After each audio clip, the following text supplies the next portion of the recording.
மாங்காய் ஊறுகாய் போட போகிறப்பா மாங்காய் முன்னாடியே அரிஞ்சு உப்பில் ஊற வச்சுட்டோம். 2-3 நாள் ஆகிடுச்சு. இப்போ சட்டி வச்சு அதில் கொஞ்சம் எண்ணெய் ஊற்றிருக்கோம். இப்போ பெருங்காயம் போடுறோம்.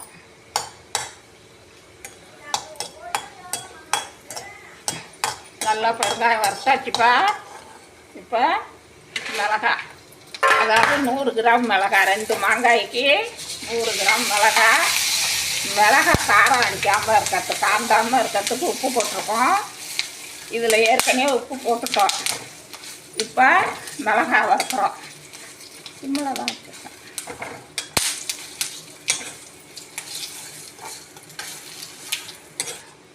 மிளகாய் நல்லா வறுத்தாச்சுப்பா. காந்தாமல் இருக்கிறதுக்கு ஒரு உப்பு போட்டோம்னா காந்தாயம். இப்போ 1.5 ஸ்பூனு வெந்தயம், 2 ஸ்பூனு கடுகு போட்டிருக்கோம். வறுத்துட்டு காட்டுறோம்ப்பா. வறுத்தாச்சுப்பா. நல்லா பொரிஞ்சிருச்சு கடுகெல்லாம், வெந்தயம் செவந்துருச்சு. இப்போ எல்லாத்தையும் ஆற வச்சு மிக்சியில் போட்டு நல்லா நுணுக்கணும். ரொம்ப தூளாக நுணுக்கக்கூடாது, குறன்னு நுணுக்குனா போதும். 1 ஸ்பூனு மஞ்சத்தூள் போதும். இது ஆறட்டும், மிக்சியில் போட்டு நுணுக்கிட்டு காட்டுறேன். இதுக்கு நல்லெண்ணெய்ப்பா, ஒரு 1/4 லிட்டர் நல்லெண்ணெய் நல்லா காய வைக்கணும்.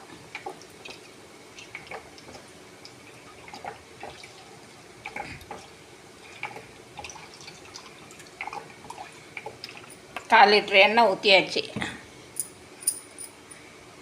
நல்லா எண்ணெய் காயிட்டும். இந்த பாருங்கள், மஞ்சத்தூள் போட்டு வச்சுருக்கோம். இது பொடி நுணுக்கிட்டப்பா. வெந்தயம், கடுகு, பெருங்காயம், மிளகாய், மஞ்சத்தூள் போட்டிருக்கோம்.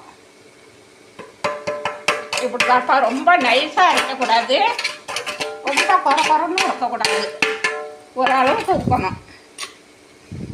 இது அடுப்பில் வைக்க வேண்டியதில்லை.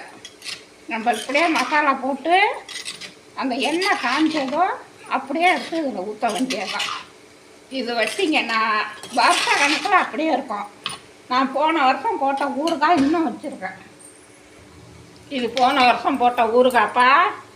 எப்படி இருக்குது பாருங்கள், வீணாக போகாமல் அருமையாக இருக்குது. எண்ணெய் தான்ப்பா நிறையா இருக்கணும். இது போன வருஷம் போட்டது, இது இந்த வருஷம் போடுறோம். இப்போ எண்ணெய் நல்லா காஞ்சிடுச்சு. இப்போ எண்ணெய் ஊற்றுறோம் பாருங்க. 2 மாங்காய்க்கு 1/4 லிட்டர் எண்ணெய் ஊற்றணும்.